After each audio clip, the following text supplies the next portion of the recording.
And so we're going to start the preamble by Stella. And we have a lot of people at this meeting that I don't recognize. So we're going to go around. I'll just call names out and we'll have a quick introduction of attendees. So Stella. Thank you, Len. And hello, everyone. It's nice to see you all today. So as Len said, welcome to the December 14th meeting of the Regional Transportation Advisory Council. Just go through a couple of introductory things and guidelines here. So you are invited to participate in our transportation planning process, regardless of your race, color, national origin, including limited English proficiency, religion, creed, gender, ancestry, ethnicity, disability, age, sex, sexual orientation, gender identity or expression, veteran status, or background. You can read the full notice of your rights and protections at www.bostonmpo.org/MPO_non-discrimination. Now you will probably have, one more thing. Okay. That's fine. You'll probably have joined the meeting with a muted microphone. Please remain muted unless you're actively speaking, but you should have the ability to mute and unmute yourself. At this point, I know we'll do some introductions, but if you could, please rename yourself to include your first name, last name, and affiliation.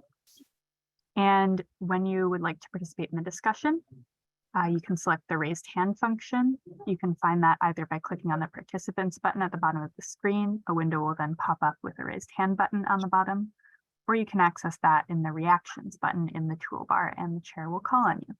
If you're joining us by phone today, you can also use *9 to raise your hand. And if you have any technical difficulties, please don't hesitate to contact me. You can do so in the Zoom chat box.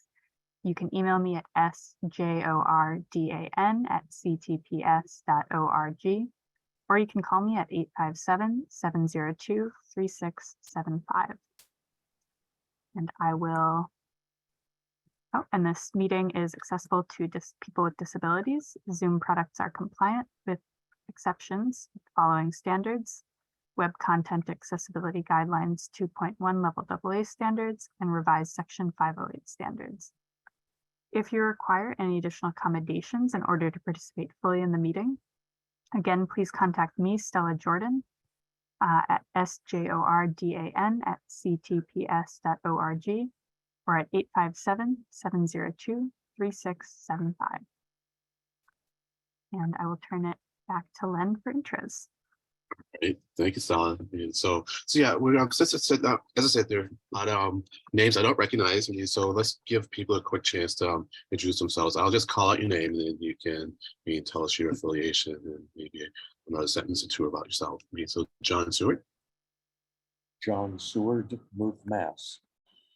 Thank you, John. Well, Lil Hartman.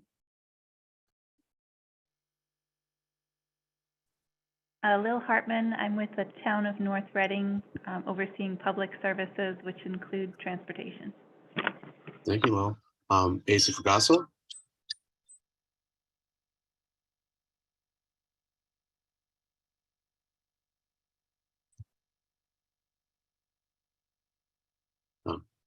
Anna Christine, it doesn't seem to be unmuting, so we'll come back to Colette Afranc. I'm sorry about that. Hold on a second. Okay. I'm sorry, my microphone, I thought my microphone was working automatically. No problem. I guess it's separate. Anna Christine Fugasso, Boston Society of Civil Engineers. Thank you, Anna Christina. Colette Afranc. Hi, yes, this is Colette Afranc, town of Wellesley. I'm just here to listen today, and I'm in transit, so I'll be staying off camera, but just wanted to listen. Thank you, Len. Great. Thanks for joining us, Colette. Hey, Dan Martin. Hey, I'm Dan from the town of Brookline. I'm a sustainable transportation engineer in the department. Thank you, Dan. David Montgomery.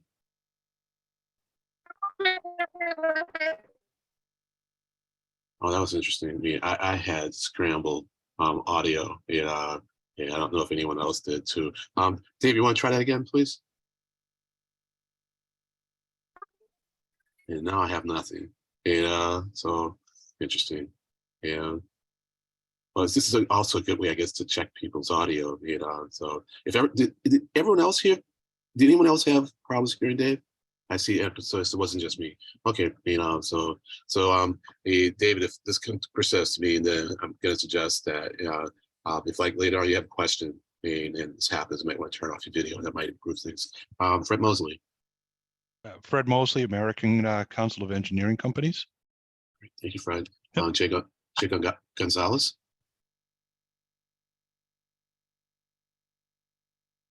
Hi, I'm John Gonzalez. I'm with DHK Architects. We have a transportation section of our firm.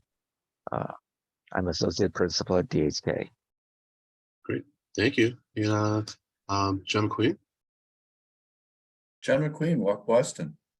Thank you, John. And Julie Dombrowski. Hi, I'm Julie Dombrowski. I'm a transportation planner here at CTPS. Great, thanks, Julie. Logan Casey. Hey there, Logan Casey. I'm a capital programming planner with CTPS. Thank you, Logan. Mark Alder.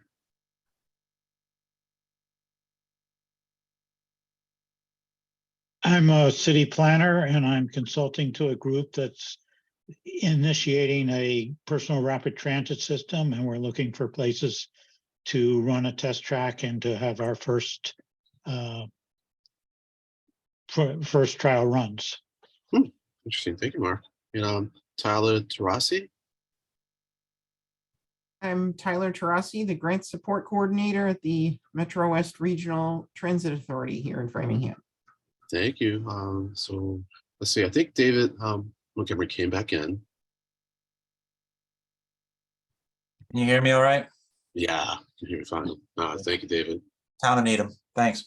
Thank you. So saving Rebecca and Seth for last, because I think they're going to be doing the presentation. And Seth, 17. Seth Asante, Chief Transportation Planner with the Central Transportation Planning Staff, also MPO staff. Great, thank you. And Leonard Diggins, was the MT writer of subcommittee, and so I think Rebecca is going to be at least starting off the presentation. So with this, I introduce Rebecca Morgan. We had some space for a public comment right here, Lynn. I don't know if you want to skip over that. Actually, thanks for the reminder. I appreciate that. And so then let me ask Rebecca to go ahead and introduce herself, and then we'll come back and do public comments. Thanks, Lynn. Hi, I'm Rebecca Morgan, the Director of Projects and Partnerships with MPO staff.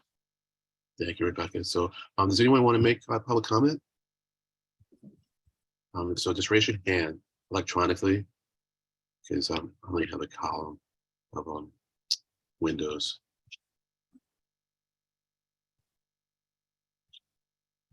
See, Owen McDonald. Sean McQueen.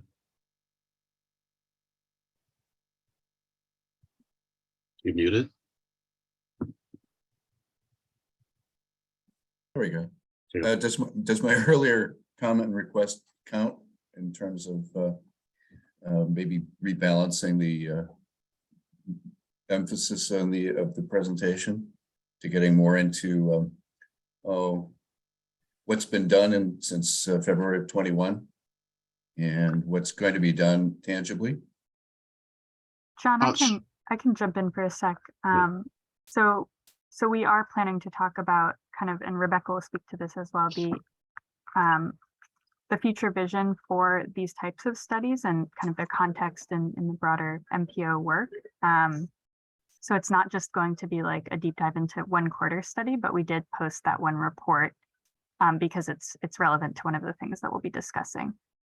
But in future meetings, we're open to input from the group on topics, on framing. So if you'd like to reach out, like in advance, or when you see an agenda posted and you have a question or a suggestion for us, that would be helpful as well. Thank you, Stella. So any other comments or questions? Alrighty, so now we're gonna launch into the presentation on MPO corridor studies and multimodal mobility infrastructure programs. And so Rebecca. Thank you, Len. As I mentioned, I'm Rebecca Morgan, the Director of Projects and Partnerships with the Boston Region MPO staff. I'm here with my colleague Seth Asante, Chief Transportation Planner, and Julie Dombrowski, a Transportation Planner, both in the Traffic Analysis and Design Group that are very focused on these corridor and intersection related studies. We're planning to discuss corridor and intersection studies kind of more generally, and to introduce the new multimodal mobility infrastructure program, and to take a bit of a deeper dive in one study in particular that Seth led on resiliency.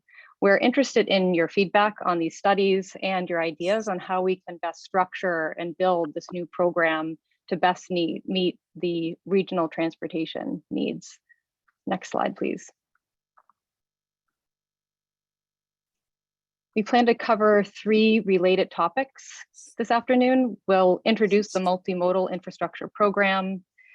We will provide an overview of kind of past, kind of more recent corridor and intersection related studies. And then we're going to provide a bit more specific detail on a study, as I mentioned, that Seth led, exploring resilience in corridor and intersection studies, and a case study with Route 1A in Revere. Next slide, please.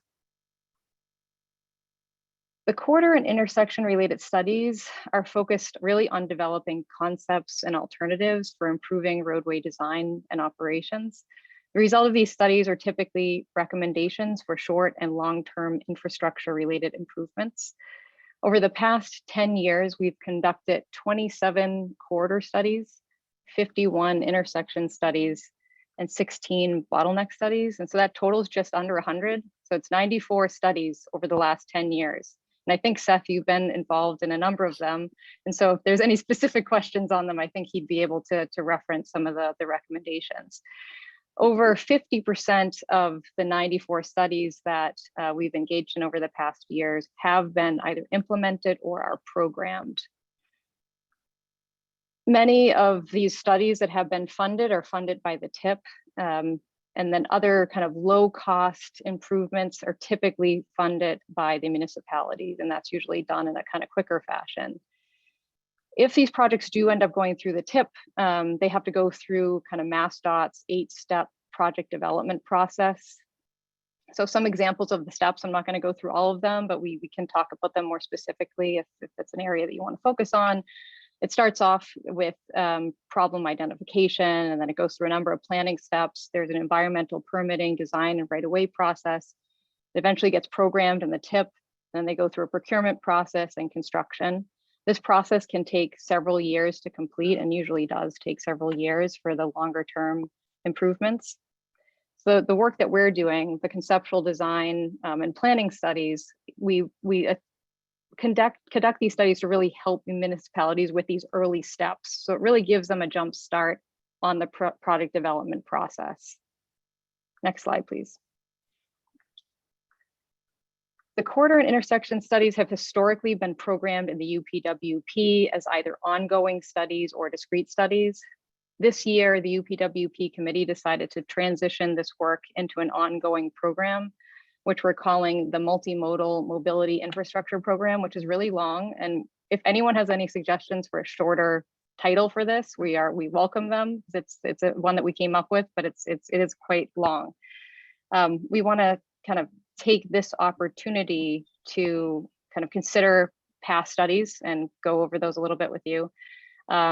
We want to kind of assess what is really needed moving forward and determine the best structure for this new program.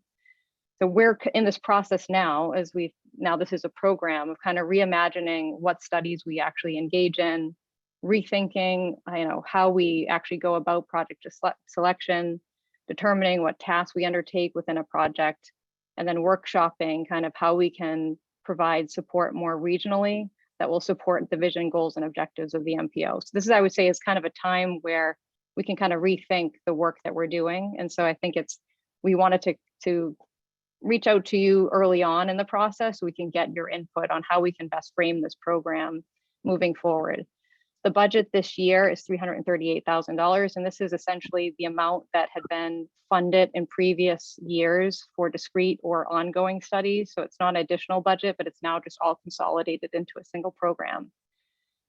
The program, as it's stated in the UPWP currently, is to conduct studies that will address both regional and community multimodal transportation needs related to safety, congestion, and lack of access to multimodal transportation facilities.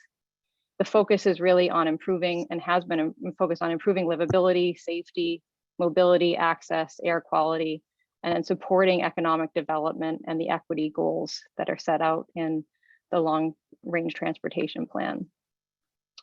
One of the main shifts that we've been discussing, kind of from what we have been doing with these ongoing studies to this program, is really ensuring that these studies are truly multimodal, that they engage a variety of stakeholders, including transit operators, local businesses, schools, community groups, and the public. We're also expanding the kinds of studies that we would undertake and conduct in this program, where we've been discussing curb studies, which we have an example of that we've done this previous year, but curb studies could be funded under this program, and also potentially looking at expanding into studies that are focused on shared multi-use paths. We're also considering freight-related topics, such as the road geometry conflict to accommodate trucks, or perhaps even looking at freight bottleneck studies. We want to take a closer look at transit as well. I think that's an area that we haven't focused as much on in previous studies, but really focusing on locations with perhaps bus to rail transfers or RTA to RTA transfers. And we're also thinking about safe access to bus stops and how could this program kind of best support that work. Another topic that we've begun to workshop is more kind of in addition to the more multimodal focus and spanning kind of more regionally, we also recognize the need to expand our engagement efforts before, during, and after studies are completed. We really think we need to engage more stakeholders, as I mentioned, transit operators, local businesses, advocates, and community groups. And that's an area that we're workshopping now to determine how can we best kind of improve these processes. We're still kind of in the early stages of formulating these ideas, so they're not set. We've been brainstorming and workshopping them as it is a new program. And we really want to engage you now so that we can really incorporate your recommendations as we develop a framework for this program. So I'm now going to hand the presentation over to Julie Dombrowski, who's going to give you a bit more context on some of the more recent studies that have been completed and the range of studies that we've done previously.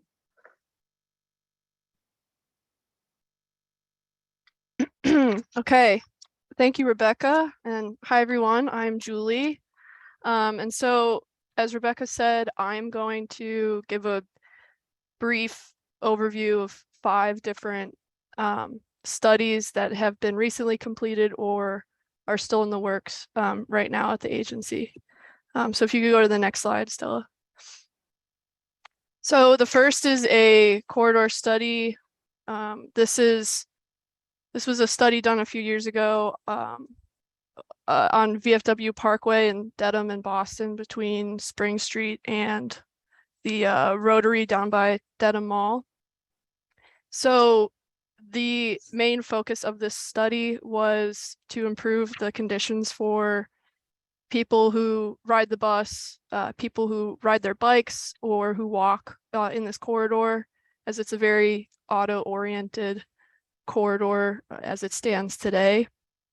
So key improvements that were proposed in this study included bike lanes and a combination of bike lanes and multi-use paths, new sidewalks or sidewalk upgrades to connect the existing sidewalk network, and new or relocated bus stop locations. So this diagram shows some of those improvements, and this is just one section of that corridor.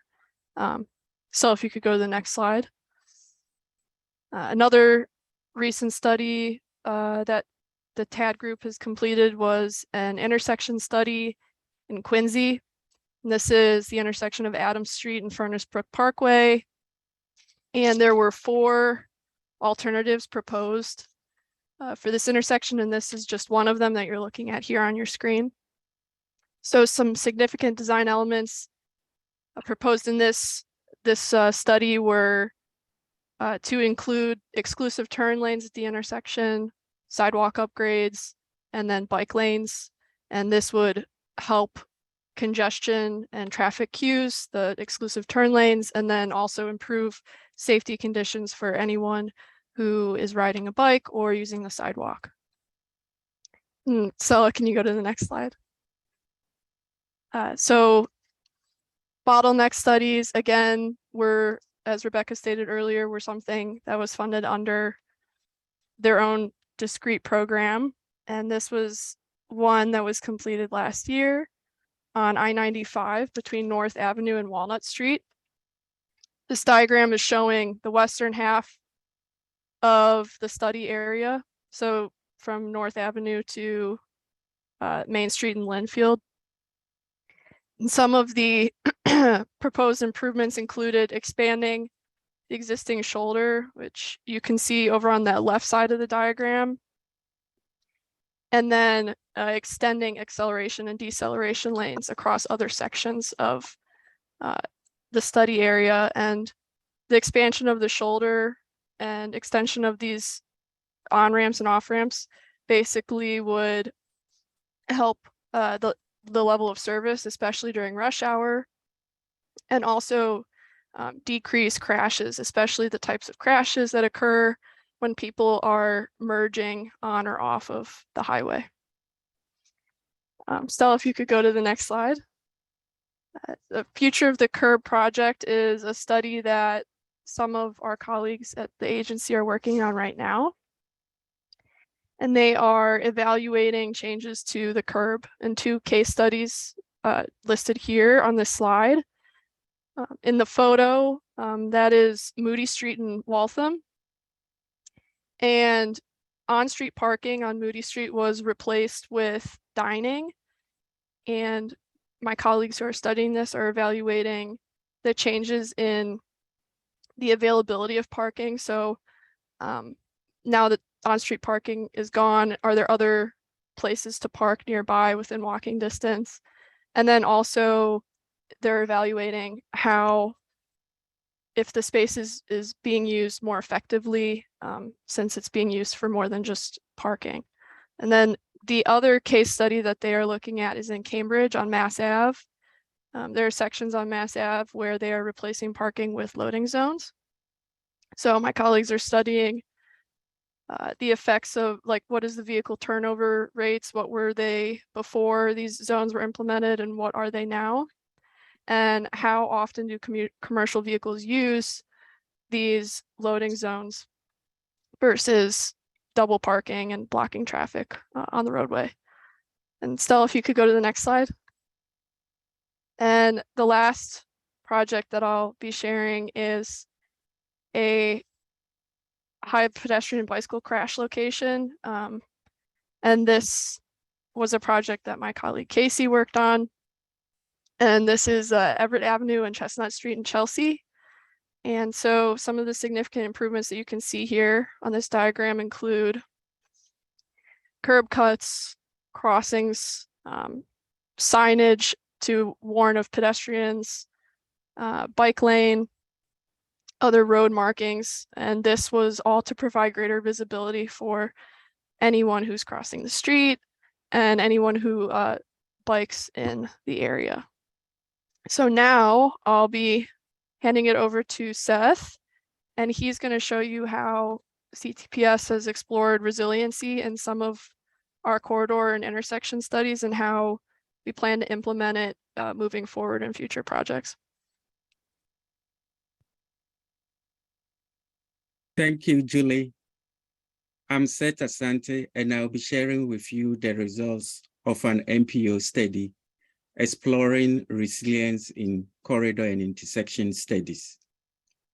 Incorporating resiliency into transportation system infrastructure has become more important priority in Massachusetts. It's a growing challenge, and addressing the issue is a statewide priority.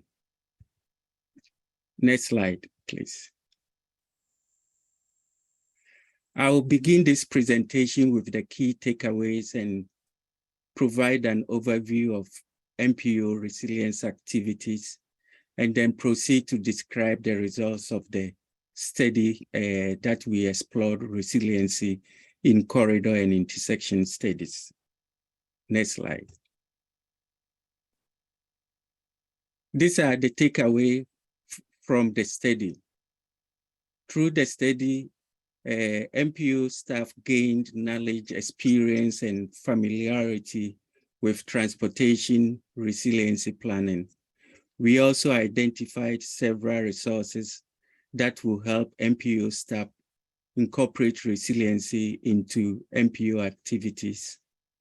Also, staff is now coordinating our studies with the Municipal Vulnerability Preparedness Program, the Hazard Mitigation Plan, to use existing resources effectively.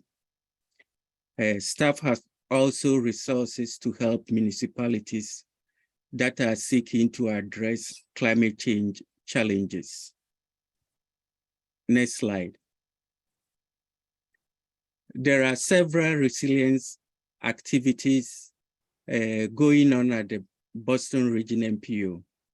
The current long-range transportation plan, the MPO strengthened its visions and goals for a resilient transportation system and emphasized the need to plan for resiliency in transportation system to protect investments. The MPO also expanded its project selection criteria for the Transportation Improvement Program to include resiliency. MPO staff have also developed the All Hazard application tool that help users identify various climate hazards relative to the area's transportation network. Staff have also started incorporating resiliency into corridor and intersection studies. Next slide. As part of the resilience study, MPO staff conducted a survey of municipalities in the MPO region to learn more about their resilience practices. The survey provided insight to the resilience planning in the MPO region. Next slide. These are some of the tools that municipalities are using for addressing climate change impacts on transportation. The most popular tools are the Municipal Vulnerability Preparedness Program, the Hazard Mitigation Plans, and also through capital improvement programs. Next slide. From the survey, these are the types of assistance that municipalities need. Guidance on updating design standard to make transportation access more resilient, to provide technical assistance and resources to municipalities, promote sharing of best practices among MPO communities, and to convene regional discussions on climate change issues. Next slide. For the next few slides, I'll talk about the Route 1A pilot study that we conducted. Next slide. This is the study area, Route 1A in Riviere. MPO staff selected Route 1A for a pilot study because it is vulnerable to sea level rise, coastal storms, and tidal flooding. The objectives for the pilot study were twofold: to work with MassDOT and the city of Riviere to identify the vulnerabilities and also develop recommendations. The study provided MPO staff with knowledge, experience, ideas of how to incorporate resiliency into our corridor and intersection studies. Next slide. These are photos of Route 1A at the Point of Pines neighborhood in Riviere. where the roadway is most vulnerable to sea level rise, coastal storms, and tidal flooding. There have been several cases of flooding and overtopping of Route 1A in the past that have led to closing the roadway for days in order to get it repaired. Next slide. We assess the vulnerabilities of Route 1A using the Massachusetts Coast Flood Risk Model. The assessment included evaluating flood probabilities, depth of flooding for short-term, medium-term, and also long-term scenarios. Next slide.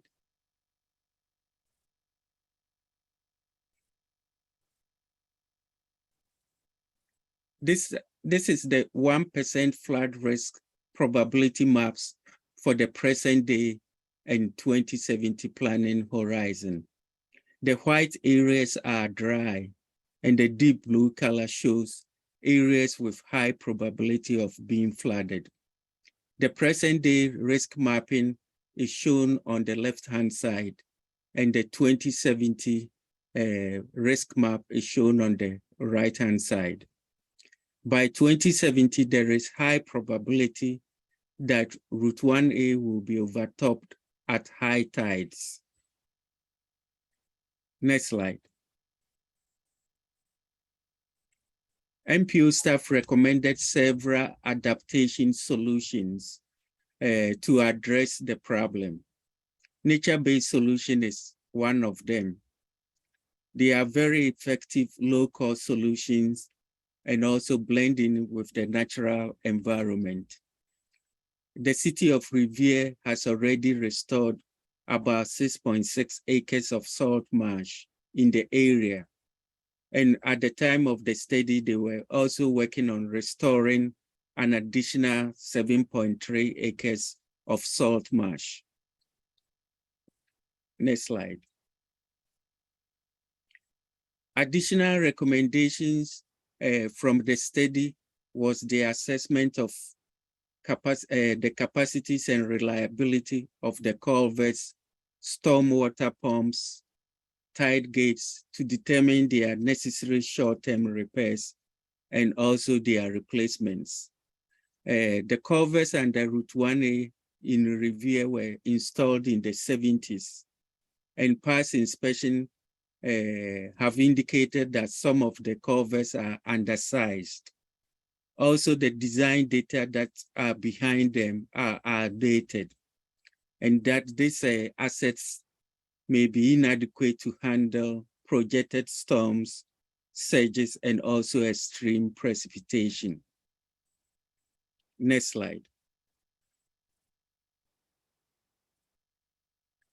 The final recommendation was elevating the roadway in low-lying areas to ensure that Route 1A will be able to provide access to vital services in the future.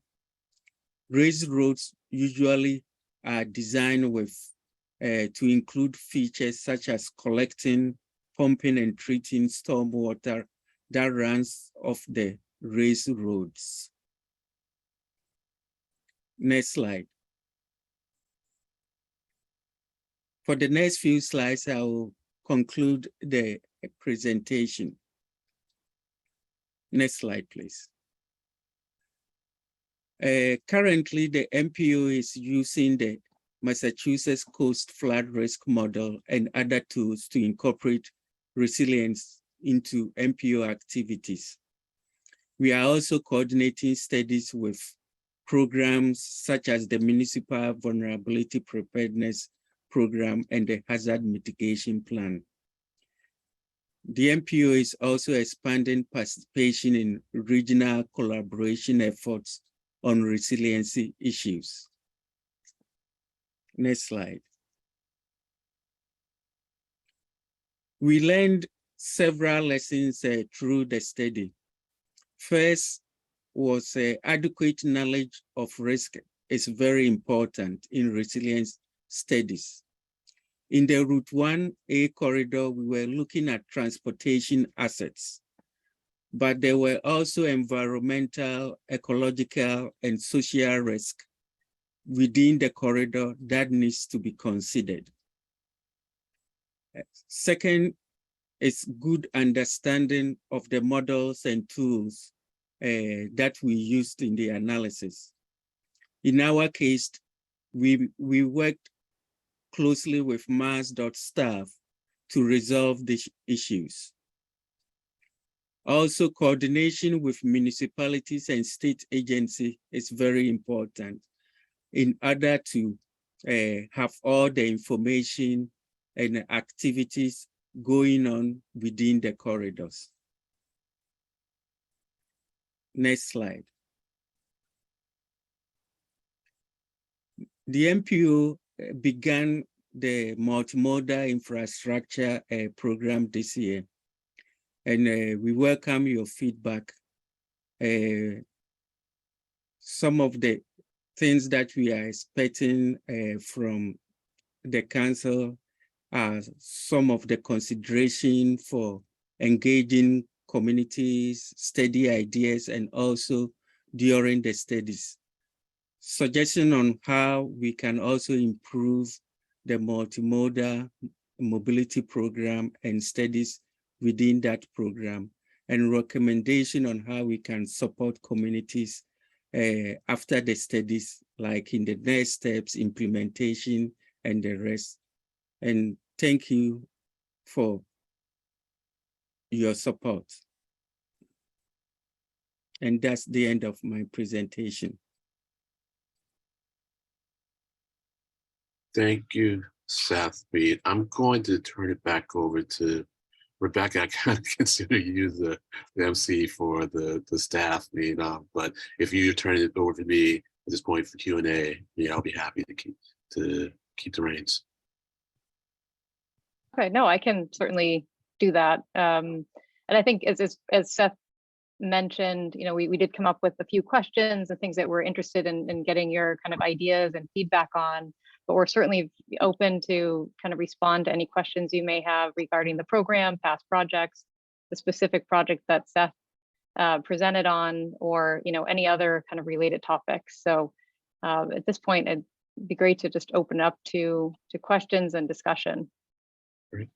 Thanks. So yeah, please raise your hands electronically, and that way I can just call you in order which you asked to interact, and right now I can't see, I don't have a gallery view, so that's where I'm really going to ask you to raise your hand electronically. Andy. Cool. I am totally interested in everything that everybody talked about, but because Seth went last, I'm going to start with that kind of presentation. One of the things that I've been trying to think through is about the adaptation piece and kind of resilience. One of the general questions I had, Seth, was this is really technical stuff as somebody who kind of sits next to climate planners in my office. And so even myself, somebody who needs about an hour's worth of explanation before I even understand what people are talking about when we're talking about climate resilience. So I'm trying to imagine how generally the public or even some of our peers may take in this information. I wanted to get a sense from you actually, whether you would ask the question about kind of the outcomes of resilience, because I think that's an easier thing for people to approach. So I think there was some things when I was previewing your presentation with the materials posted online, there's like, essentially do nothing to do a lot of things. And I'm wondering whether if there is any kind of typology that's helpful for having that conversation with both peers to the RTAC kind of people, the staff in municipalities, or even the general public, that's really helpful in terms of the way to describe these adaptations that we're talking about, because I think people are a little bit more interested in the tangible things like, is this the kind of thing that I need to be worried about? Like you were talking about with Route 1A being totally flooded and needing to raise it. Is that a huge effort? I don't know. Is there some typology that's helpful, or did you ask that in some of the surveying type questions that you did with municipalities? Did you get a sense of how people are starting to talk about this with the public? Yeah, thank you, Andy, for your question. The adaptation issue is one of the questions that comes up most in resiliency projects because it's the one which addresses what you have to do. But there are several things that goes into adaptation solutions. And the environment is one, cost is another one, and also other consideration like social risk, environmental, and all these things will have to be considered. So when it comes to the adaptation issue, it's not just one agency or one person. It's a kind of a multidiscipline agencies that will need to address the issue. So besides transportation, let's say raising a road will have a cost. Doing nature-based solution will have a cost.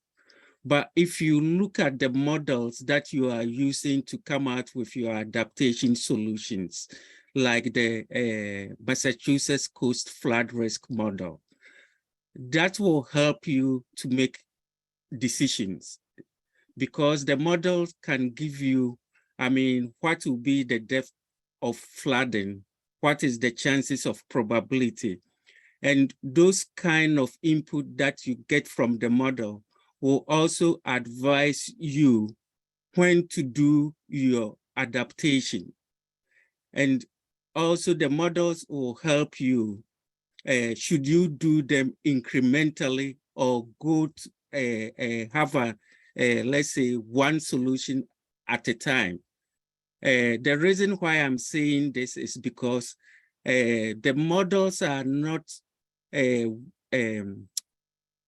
are still evolving. So what is needed is that you don't want to propose so much improvement and then later on you see that the changes that you were expecting didn't happen. If you spend too much money in making your improvement, then maybe you have questions. So some people are also approaching it incrementally. And I agree with you. There isn't one big solution, but it's a multidisciplinary solution that you need to tackle this kind of adaptation problem. So don't go at it alone. You feel free to, I mean, get ideas from agencies, regional collaboration efforts. I don't know if Cambridge area you have one for your watershed association or something of that sort, but they all provide input to help on the type of adaptation solutions that you can use. Yeah, definitely. We have a lot of modeling that's specifically tailored to the Alewife area, especially. That's kind of maybe a hidden risk that a lot of folks don't know about is with the Mystic River and kind of the related kind of things. So there's a lot of thought there. I guess one quick follow-up on this piece, in terms of when you were looking at the Route 1A kind of corridor in the Point of Pines, I knew it was a low-lying area, and I'm not surprised that some of the recommendations are involving raising roadways.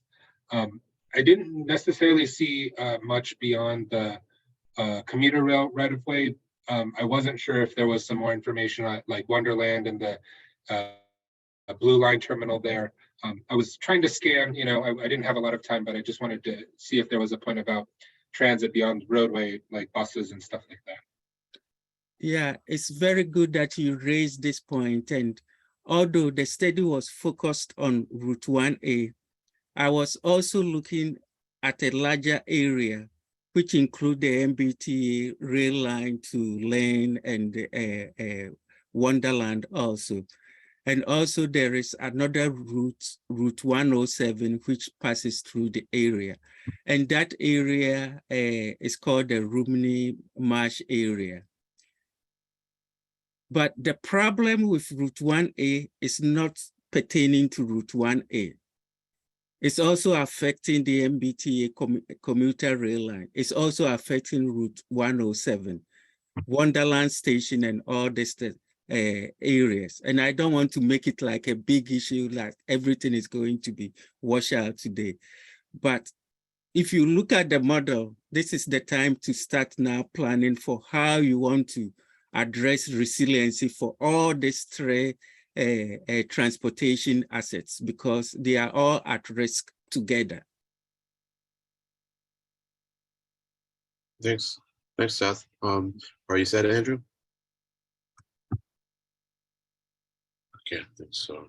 So just so you know, folks, we have about 25 minutes of padding, in the agenda. And so I think I'm going to use like 15 minutes of that padding now. So John, I want you to feel free to ask as much of a question as you want. And then I'll have a few questions. So John, go ahead. Thank you, Seth. I mean, the report really did highlight the situation, the increasing problem, its potential, and hopefully it generated a sense of urgency to those who read it. And I guess one quick question was, what % of the MPO communities responded to your survey? Because I know it was only measured by people by towns that requested information. Yeah, the percentage that responded wasn't much. I think it was around 20%. We did follow-ups, and we didn't get more responses. So after the study, the Metropolitan Area Planning Council also came to us, and then we sent out more surveys out to be able, because they found that to know more about what is going on with resiliency in the MPO community is very important. So MAPC also helped to get more information from the municipalities to be able to gauge what is going on. But the problem is resiliency is now new, and most communities don't have the personnel, and it's difficult to actually put together what is going on. So there were issues, but as time goes on, I think a follow-up will be a good idea, and it will get us more information about what is really going on with resiliency in the MPO community. But the response, the initial response was not all that great. It's only 20%. Yeah, it was really scratching the surface of what really is a massive issue. Yeah. And having lived on the South Shore, I know that that's an issue down there, just given the coastal assets that we have. So, and it's not just the coast. Again, as I think Andy pointed out, it works into the rivers, as we saw with the slides for Framingham and Norwood, and the potentials there. But overall, the issue of resiliency is much talked about throughout the state. It seems like it's a great topic, but it gets lip service. And one of the key points I think you made at the end was that this issue really needs an interagency, multidisciplinary approach that's expansive and that's endorsed, that's formal, that's funded.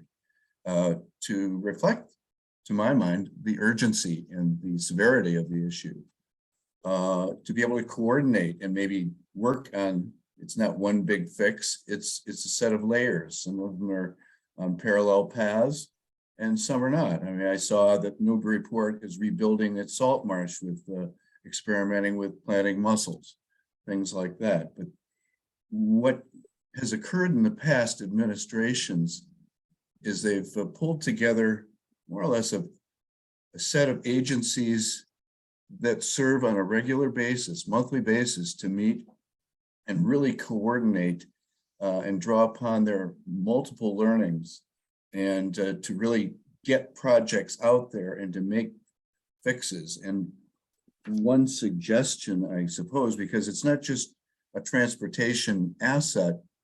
Some of those assets are also DCRs. The coastline and the rivers, in many cases, are DCRs, or it's an environmental program. So the Secretary of EEOA should really be deeply involved, because that overall, I think, protects not just the transportation assets, but the business assets. When you have flooding downtown in Norwood or Framingham, it's going to flood out some businesses. It's going to have an economic impact, as well as a quality of life, and also has a health impact. So DPH, I think, would probably be appropriate as well to get more momentum, and I won't say fear, but to get the scope acknowledged and worked on, and also maybe involved beyond that, more of the, let's say, the U.S. Army Engineering Corps, which did an awful lot down in the Longwood Medical area and the that river area, redoing that. So if you and Mark Drayson at MAPC and such can expand this scope to really get a task force going, to get some urgent attention to it and some real game plans, you'd be doing us an already underserved benefit right there. I mean, it's a wonderful report, and to me, it painted a sense of urgency. And that was why I was asking what in the last 19 months has tangibly been accomplished, even in the study area. But that's another topic, and you can, if anyone else asks that, you can answer that. But I think the biggest thing is to get a broader, deeper, and multidisciplinary task force that's funded. Okay, John, thank you very much. So West, we're going to have Anna Christina, then Franny, and then me, and I'll be in the section. Thank you, Anna Christina. Make sure, oh, there we go. Okay. I just had a comment to John's point. What a lot of us are doing in our communities, I know in my town, we are pointing out that some towns have sustainability managers, and they're becoming more involved with projects like this, and making sure that, resiliency and sustainability are part of projects. So just a comment. Thank you. Thank you, Anna Christina. Franny?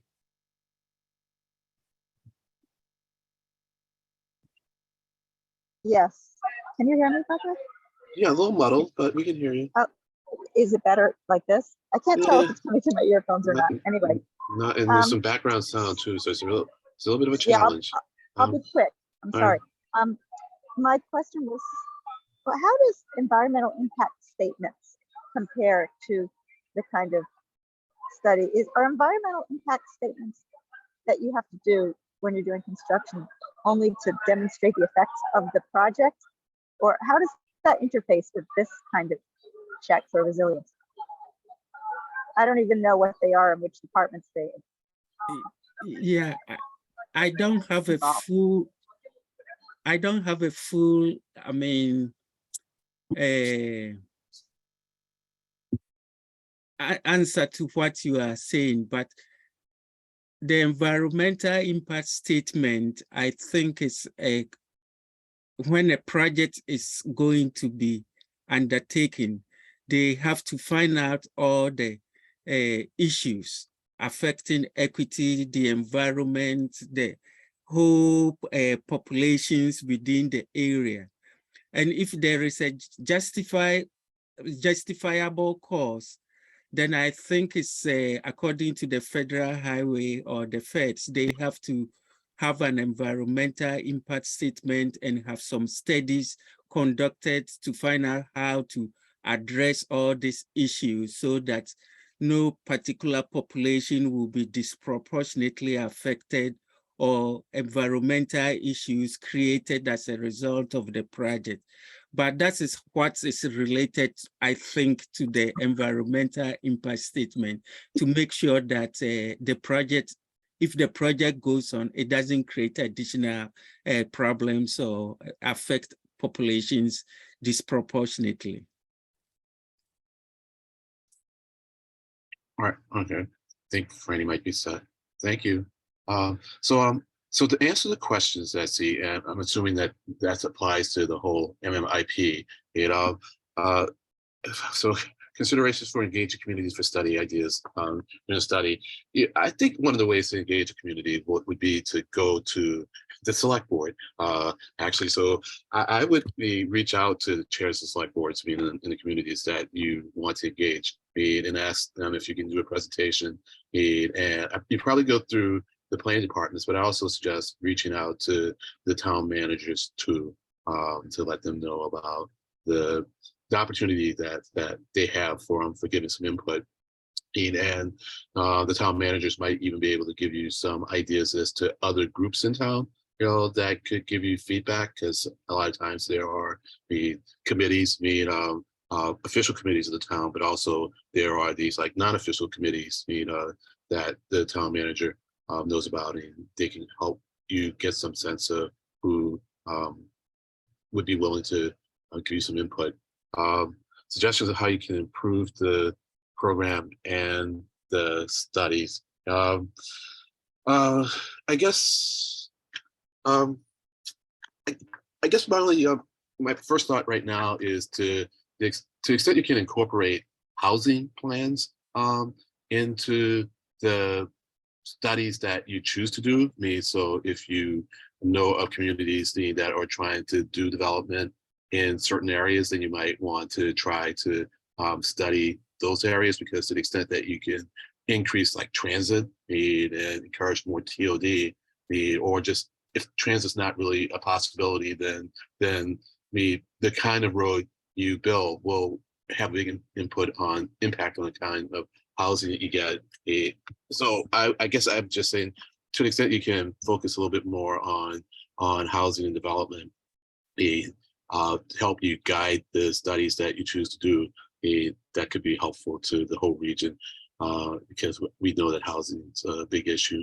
And recommendations how you can support communities with project next steps. Well, I think that was answered in your survey, right? Because a lot of people said they just need the technical assistance. And so I think that comes from that can help with answering the survey, because as you noted, only 20% of the people answer the survey. And then to John's question, there's a page in the report that shows the communities that responded. You explain why they didn't respond, and I think that's because they just don't have the wherewithal to do so. Although I would say, curiously, it seems like we have a deficit in responses just when we do almost any kind of survey, even if it doesn't require like a lot of technical support, or technical responses. So I think that's just an issue that we kind of have with the NPO in general. I'm not trying to crack that nut. A couple of comments about the study itself, the resiliency one. That Saugus River floodgate plan project, that looks really interesting. And what I really like too is that that was inputted into the study as a result of a comment that someone said you didn't talk about that, and you all said no, we didn't, and we should.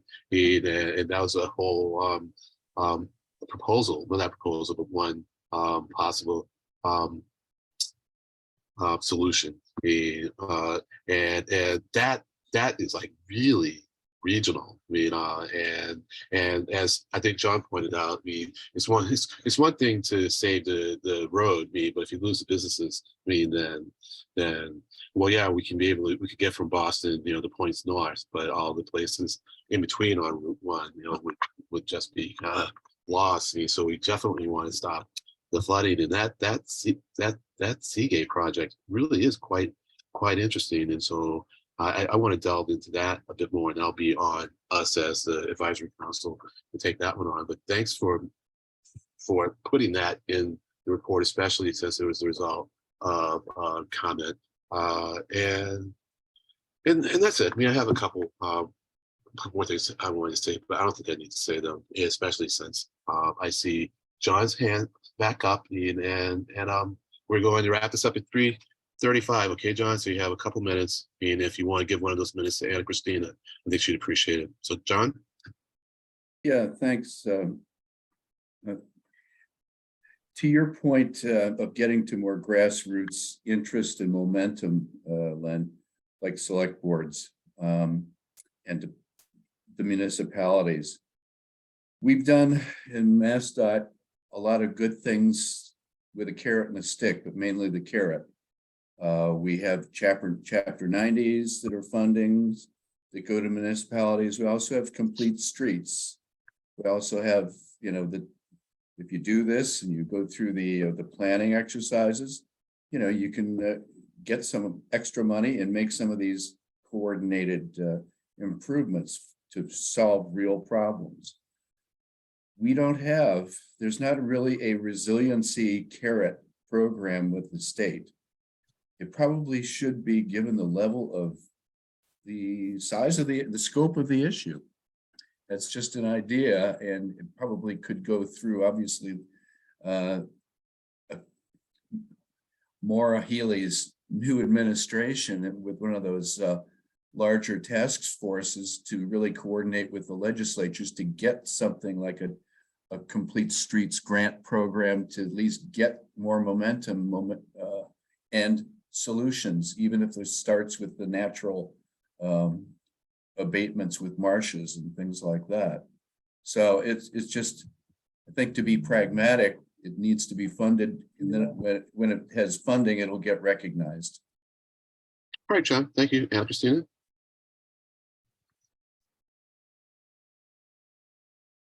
Sorry, I have too many screens open. Can you hear me okay? Can hear you fine.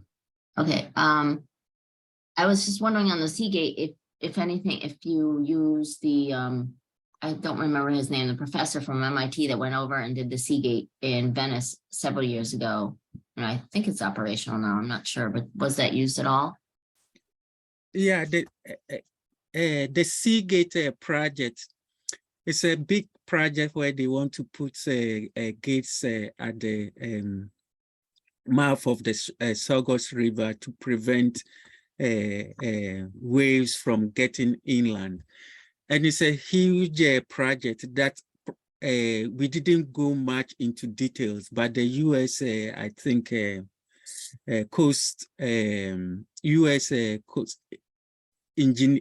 engineers were the ones working on it, and also using MassDOT, their model, trying to examine it. But that project was bigger than we could handle, but they had an advocacy group that was working and looking for support for that project. So our study was one of the means that they could use to communicate about the project and get more support and funding to build that project.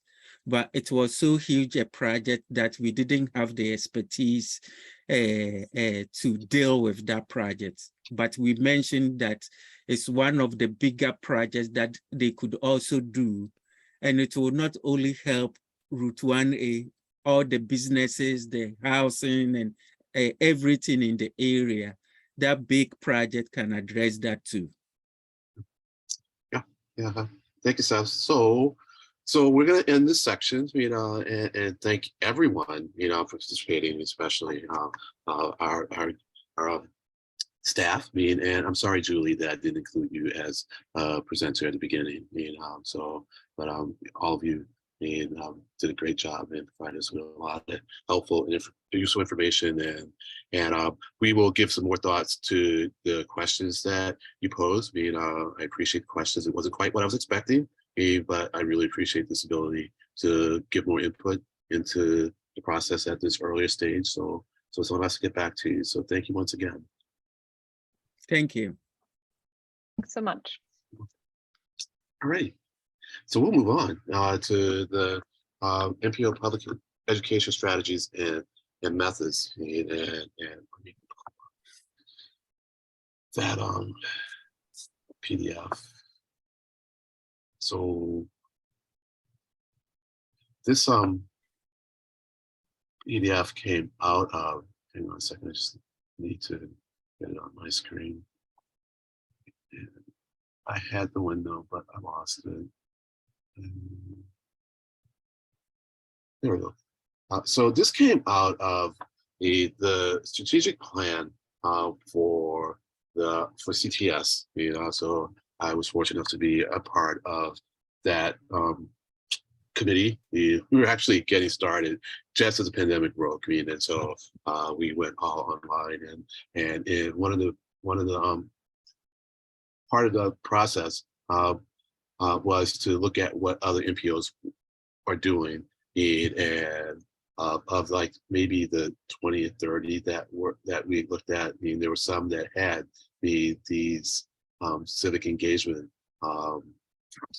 components that I thought were fascinating. I've been meaning to get back to them and finally have. And so if you looked at the PDF, you'll see that there was one in Denver Civic Academy, one in the Washington, D.C. MPO Community Leadership Institute, and one in Sacramento Civic Lab, which had a mobility accelerator that came out of some ideas generated by the Civic Lab, and I guess a youth academy. Although, yeah, I guess that's from Sacramento too. So as I looked at the elements of them, it's like I'd like them to do them all. It's not possible to do them all, but I guess we could try like one at a time. But this is something that I really would like to see the advisory council take the lead on, because outreach really is part of our charter, and I also feel that the way to really get meaningful contribution from a wider array of members in the region is to build the pipeline of people who understand transportation and regional transportation.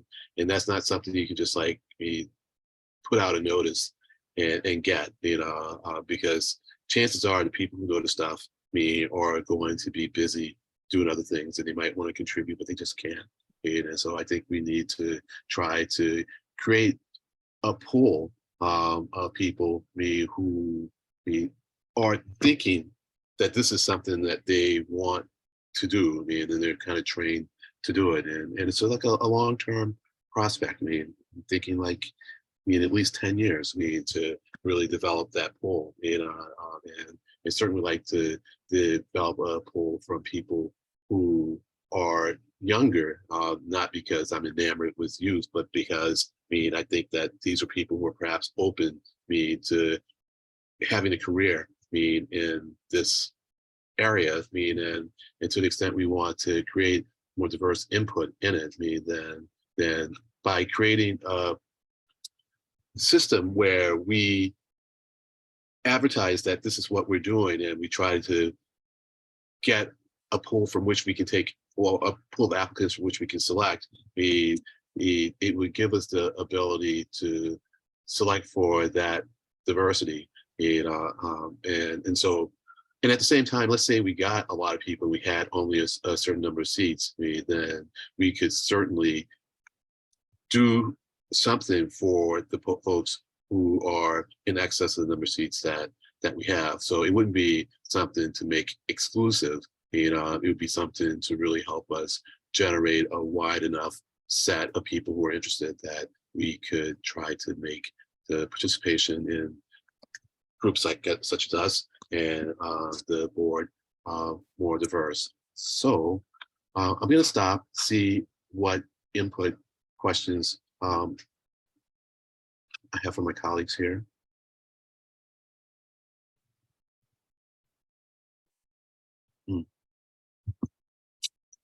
So, yeah, David? Yeah, Len, I guess the question that jumps out at me from the start is just the funding sourcing, and then how would we, we notoriously have virtually none. Yeah. And so is this something that would require talking to the MPO or some other part of the larger universe to get funding so we could seriously consider something like this before we could, we could talk particulars about the better program, but if there's no funding, it's not worth it, right? Well, so what I would suggest, David, is that, we try to do it with nothing, because that's what we have. And then we find we look at these and see like which of them or which combination components of them we could do for as little as possible. And so I would see it as something that for those of us in this group who are interested in leading, we would figure out how to do it. What would be like maybe the curriculum. I think the MPO is definitely trying to do outreach meeting, so I think we could get the outreach component of it from CTPS. I think Stella could help with that, and so we could kind of piggyback on that effort. So as they go out and do outreach, then we could say, well, look, the advisory council is doing this program, so we got the outreach part, I think, for free. The instruction part, look, we could see, how we could get the instruction for free. I think we could probably find some people who would be willing to help us do the instruction at no cost. And if we do this in the virtual realm, we don't then have to pay for space. So I see a roadway to doing it. At minimal cost to none. The monetary cost would cost someone their time. So. Am I being naive, Dave? No, I honestly don't know the answer. I guess I think that you're on the right track of reminding when necessary the rest of the MPO that this is a core part of its chart obligations, not just of the advisory council's we exist because the MPO has a requirement to engage the public. And we're a piece of that, but this would be a continuation of that obligation. And to the extent there are resources needed to pull it off, the argument would be that we need staff support to as needed to implement a training program. But I just would hate to see it come down to, we've got this program, it's actually going to cost an extra X $1,000. And then they say, well, we don't have that for the advisory council. But it's not about the advisory council. It's about the public participation efforts that we're trying to help the MPO pursue. Yeah. I hear you. And I'll say something more to that, but let me stop and take Andy's question or comments. Comment wise, I think that's the idea is really good. At work, we've been talking about a little bit about, in particular, communities that we don't really hear from in multiple ways of that meaning. And one of the things that we've realized is, obviously there's folks like us who are really into the issues, and we've had maybe a lifetime of education, formal and informal, to actually be able to explain, like, for example, why you would ever bump out the curb at an intersection. But there's people in the community who see that and they're like, do it everywhere because I think it's great, or don't do it anywhere because I think it's horrible. And they kind of have like a very, very just like personal view of it, but they've never had an opportunity, whether because we don't produce materials in their language that they are most comfortable in, or they've never really had the time to do the kind of educational piece that really explains why we even consider these things, right? And where are certain cities will do it much more places and other cities will not. Like we don't really have a formal way of like giving people an opportunity to get that education without necessarily having to pay to go to grad school like I did. So I really like the idea, and Len, I like that you're talking about, honestly, I think it will take many years to develop a number of folks and relationships with different community groups or different neighborhoods to really, help folks that really do want to improve their neighborhood or improve the transportation in their particular part of the region. Just these little opportunities on a regular basis to really understand, like, how does a project that the city decides, needs to be done, like, how does it even get decided? Like, certain cities are very different about it. Some of them go to the MPO for funding. Some of them are able to fund a lot of the projects themselves, like the city I work for, but there's like so many wide variety of things that people may be interested in. So I guess the question that I really have is maybe how we hone in on what are the types of questions we want to try to tackle, at least in the first phase, right? Like, I don't think we're going to tackle all of them, and how much of that do we leave open to, you know, our input, or how much of that do we lead based on the folks that we can find? And, you know, maybe there's a little bit of a balance and a little bit of a trade-off conversation there, but you know, that's kind of the first question that popped up in my mind when I started thinking through this idea. Thank you, Andy. You know, so Franny? My question is, or I just want my comment is that the what Steve said in the chat made sense to me, and I wondered if we, sorry, I was so close to my screen. I was wondering if it would make sense to look at the TAP program, Technical Assistance Program at the MAPC, because the kind of things, I don't know, they usually go to municipalities, but I'm just wondering if it would make sense for them to help with community engagement. I sort of appreciated the suggestion of that, and I think it would be worthwhile looking at that program and seeing if, in a strange way, it could be relevant here. Thanks for pointing out what's going on in chat. I was actually going to ask Stella to tell me what's going on in the chat because I can't really process that much more. I can jump in for a sec. This is a really interesting conversation, and I'm glad we're taking the time to have it. So just for reference, John in the chat said he suggested having MAPC lead the public curriculum effort. This is very much in line with a lot of, you know, what they're doing as far as engagement in public education. And I think also it certainly is for us at the MPO and as staff as well. You know, I want to stress that like this is something that like myself as someone working in public engagement at the MPO is very much in support of. I think, you know, I would love to see this being supported by staff. I don't, you know, to be determined kind of where the capacity lies there and what we would be able to do. But I think this is something that's certainly in line with our goals for public engagement and public participation, kind of as David was mentioning. I think that's certainly an argument that can be made to the MPO. You know, it's not just about something that RTAC wants to do. It's very much, you know, well aligned with what we want to be doing as well as staff and I think as the board. So I think there's a lot of synergy that could be tapped there, and certainly with our partners at MAPC too. Great. Excellent. All right. Well,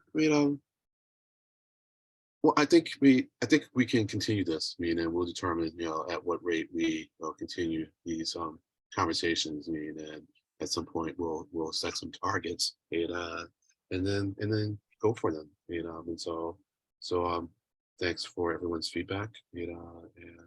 And I'm excited about it. And I certainly can see myself having a lot more time to put into this when I'm no longer chair next year. So just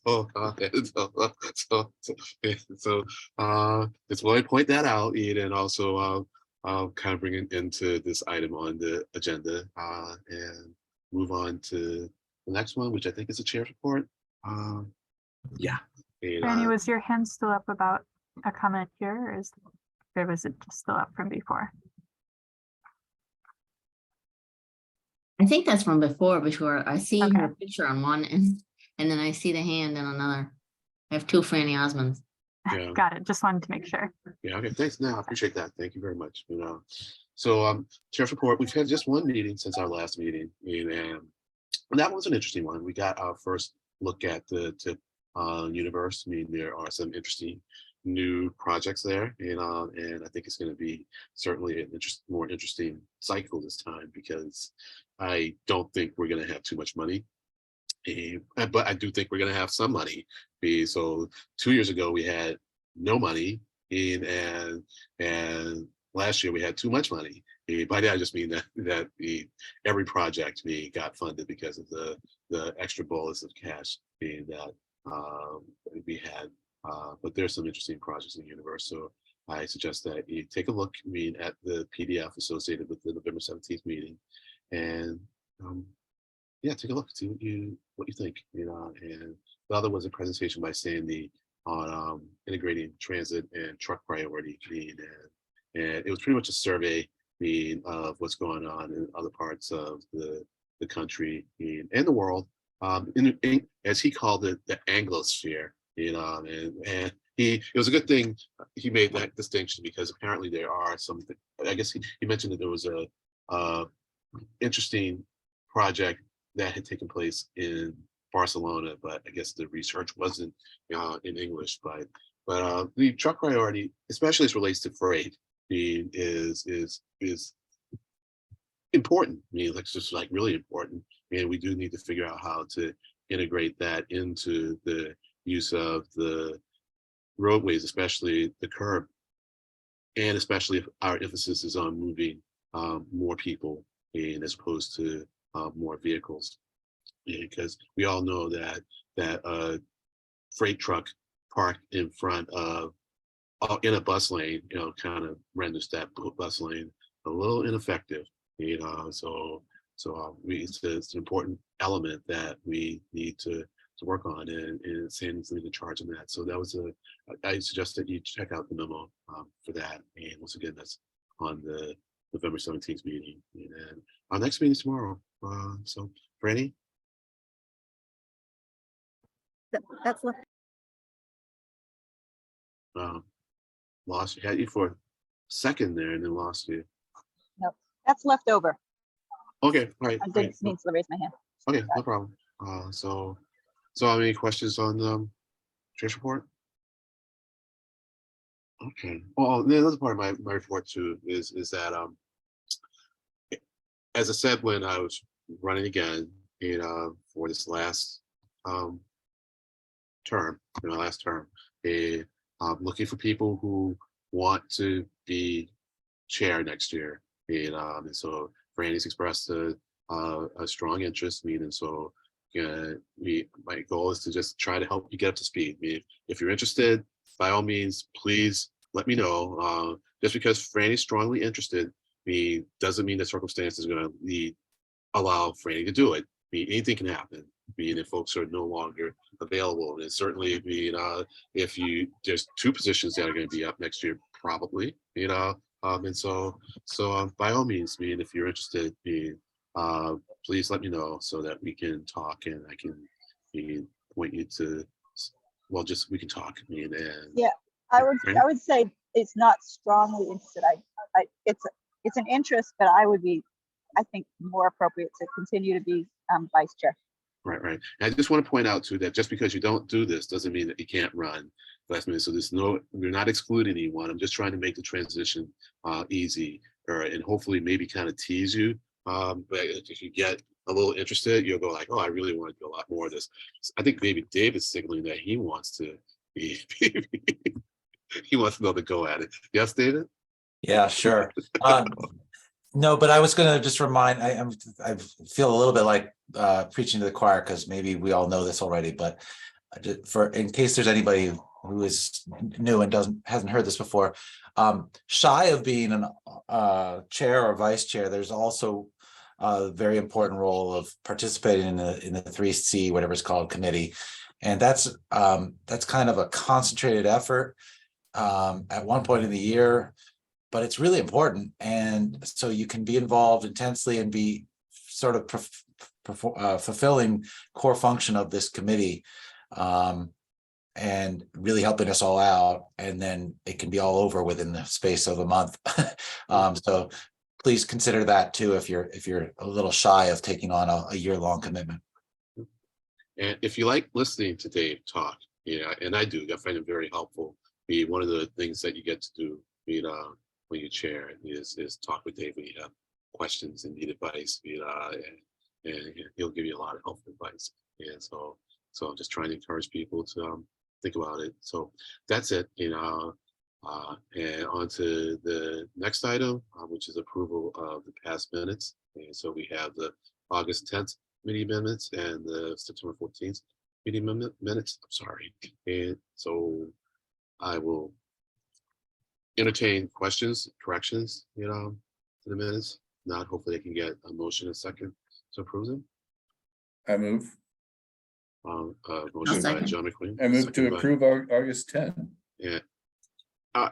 So I think, are you still, are you okay with taking them both at once? If there are no corrections to either? Both. I move we approve August 10 and September 14. Okay, great. I'll second. All right, motion by John McQueen to approve the August 10th and the September 14th minutes, and second by Anna Christina. Can you just raise your hand electronically if you are in support?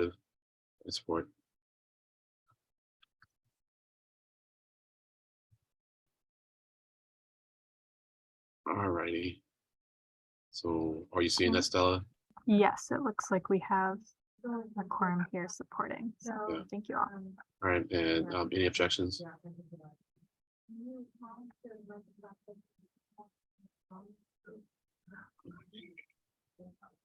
Not seeing any objections from hands that approved meeting. So any abstains? I'm just looking for new hands at this point. I have just a comment. Yes. I don't know if it matters, but I think I noticed somewhere in there was a listing of Steve Olenoff as representing Trick. And he was sort of like in an other category. And I think technically Trick is a non-voting member. So maybe should be labeled that way as opposed to just sort of an unknown entity. So Right, yeah, because Trick is part of the board, meaning so they can't be voting members of the advisory. right, council. but I think they are technically a non-voting member of the advisory council. Gotcha. Okay, so it's okay. So then that should just be noted in both sets of minutes. Yeah. So all right. Thank you. Yeah. Fran, is that a hand up? No. Okay, I'm gonna put your hand down. I am going to put your hand down. I can do that. And I think I can do that. I think someone else did it for me. So great. Okay, great. That takes care of that. And so old business, new business, monkey business. Yeah. Happy holidays. Okay. Yeah, that's coming up. Yeah, happy holidays. Yeah. Solstice. Did you know like the earliest sunset has already happened, even though the shortest day of the year is yet to come? So if you like later sunsets, we're increasing them by seconds at this point. So all righty. Well, and I enjoyed the meeting. I hope you all did too. And I hope you come back for more next year, and that we have a safe and happy transition into 2023. And with that, we'll take a motion to adjourn. I make a motion to adjourn. And I think I saw a hand go up by Dan Martin. Second. I was just waving by. Okay, bye. So Second. By John McQueen. And as David Muller would say, without objection, we are adjourned. So take care, everybody.